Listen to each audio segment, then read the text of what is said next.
কি সুন্দরভাবে লাগানো হচ্ছে ভাই, দেখেন। কিন্তু আমরা এটাকে অনেক মূল্যায়ন করি না। অনেক সময় যে ভাতটা পড়ে যায় সে ভাতটা আমরা তুলি না।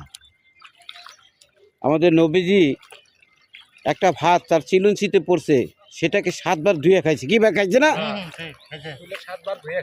কিন্তু এখনকার কিছু কিছু মানুষজন দেখা যায়, আমি খাইতে পারবো 250 গ্রাম, আমি নিয়ে নিই হাফ কেজি। কি ভাই নেয় না?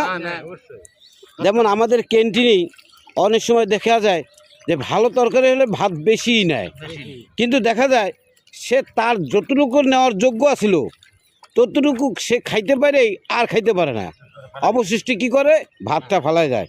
এটা কি আমরা পাপের কাজ করতেছি না ভাই? সবার উদ্দেশ্যে কিছু বলেন দেখি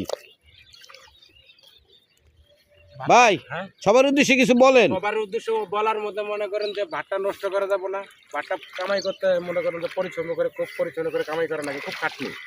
জ্বালা ভালাও, জ্বালা মনে করে উঠাও, লাগাও, বদলিয়ে লাগার লাগে, খেতে হাল চাষ করা লাগে, খুব ঝামেলা, পানি দেওয়া লাগে, খুব সমস্যা ভাই।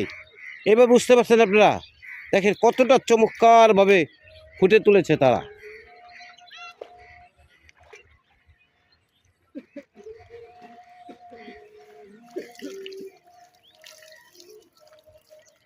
এই ভাই কষ্ট করার পর একটু রেস্ট করতেছে, দেখেন। আজান দিতেছে, নামাজ পড়বো।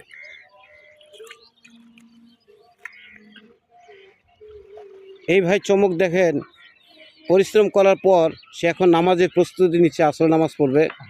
যদি আমি আসর নামাজ বাসায় পড়ে আসছি, দেখেন। তারপরেও কিন্তু কাজটা বাদ দেয় না, কারণ এটা আজকে শেষ করতে হবে। তাই প্রিয় ভাই বোনেরা, আপনারা যারা ভাত ফেলে দেন, ঠিক মতো খান না, তারা যা পারবেন তাই নেবেন। এটা হলো আমার কথা। কি ভাই? ঠিক, নষ্ট করেন না কেউ, নষ্ট করেন না। দেখেন কি পরিশ্রম করে তারা লাগাইতেছি, ধান লাগাইতেছে।